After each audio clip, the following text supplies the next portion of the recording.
Time now to turn our attention to the international newspapers with Leo McGuinn. Leo, we're going back to, one of our top stories here, Europe's summit on Ukraine that took place in the United Kingdom.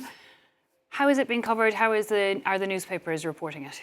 Well, it's on the front pages of just about every major European publication this morning, as you'd expect, whether it be in Germany with Tagesspiegel calling it the hour of Europe, telling us that it's Europe's responsibility after the USA has abandoned Ukraine. Here in France, Libération have the same photo on their front page of European leaders linking arms in unity with Ukrainian President Volodymyr Zelensky in the so-called coalition of the willing. Their headline, "The Response," as European leaders begin a historic shift towards a Europe of defence. In an interview with Le Figaro, French President Emmanuel Macron calls on EU members to invest massively in European defence, which he wants to make the central issue of the extraordinary meeting set for Thursday. The French president says he wants to give a mandate to the European Commission to use innovative financing in order to raise considerable amounts, initially 200 billion euros. In other words, Emmanuel Macron is asking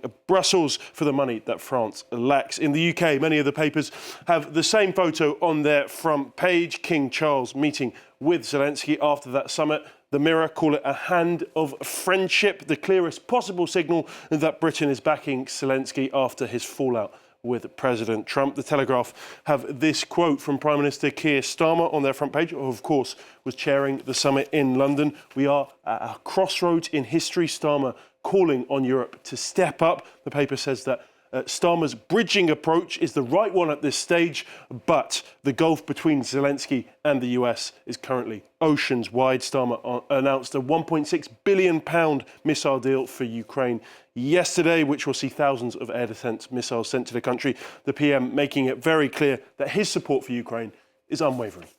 Moving to the Middle East, Leo, you've picked up on a number of articles about Israel getting huge amounts of financial backing from the United States. This has reported by the New York Times that Marco Rubio bypassed Congress in order to send $4 billion worth of weapons to Israel. The Secretary of State invoking emergency authorities in order to bypass the normal procedures. It's the second time in a month that the Trump administration has skirted the process of congressional approval for sending arms to the country. The deal includes more than 35,000 2,000-pound bombs. When asked about the decision, Rubio just said that the administration would continue to use all the available tools to fulfill America's long-standing commitment to Israel's security. And according to Lebanese paper L'Orient Le Jour this morning, Israel may be gearing up for war in Syria. The headline today reads, "Israel beats the drums of war." They go into more detail inside the paper, asking the question, does Israel intend to go to war with Syria? Israeli forces are now threatening to intervene directly in the town of Jaramana on the outskirts of Damascus. The Middle East Eye, which is a Qatari-backed publication based in London, have a similar story, reporting that the IDF have been ordered to prepare to defend the city. This piece explains that Jaramana is a majority Druze city, which Israel says is currently under attack by Syrian regime forces. They have a quote from Defense Minister Israel Katz: "We will not allow Syria's extremist Islamist terror regime to harm the Druze. If the regime harms the Druze, it will be harmed by us." Okay, moving on to news in the British papers, Leo. An investigation into several undercover police officers who abused their position.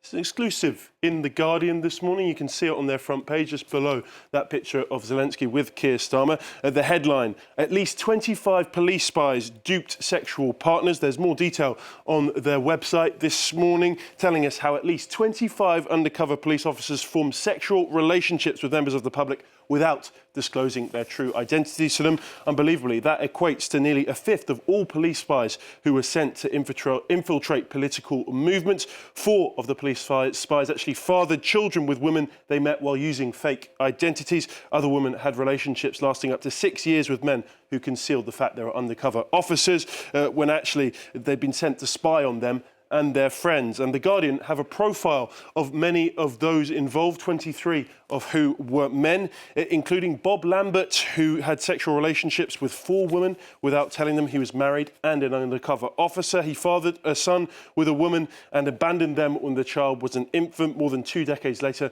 the child discovered he'd been a police spy when he read a story about him in the media. There's also Jim Boyling, who had 2 children with an activist he met undercover in 1999. The scale of the deception is slowly being unravelled as ITV, in conjunction with The Guardian, start to broadcast a major series on what has become known as the Spy Cop scandal. Okay, and finally from you, Leo, you've picked up on some unusual sporting events. It's the second edition of the Florida Man Games, which took place at the weekend. As you can see in The Independent, teams from around the state gathered to prove they have what it takes to join the ranks of the world's worst superhero. The tagline for the event is "Live the headlines without the jail time." The event set up to poke fun at the state's reputation for bizarre stories. Events include the evading arrest obstacle course and beer belly sumo wrestling, as well as human beer pong. Besides watching the events, guests have a chance to get up to Florida Man shenanigans themselves. They can interact with alligators from Gatorland and even ride a mechanical alligator. I'll show you some of the best pictures as seen in the local paper, Orlando Sentinel. The lawnmower racing event. This one is called Police Evasion. And this one is my favourite, as we saw on that headline earlier.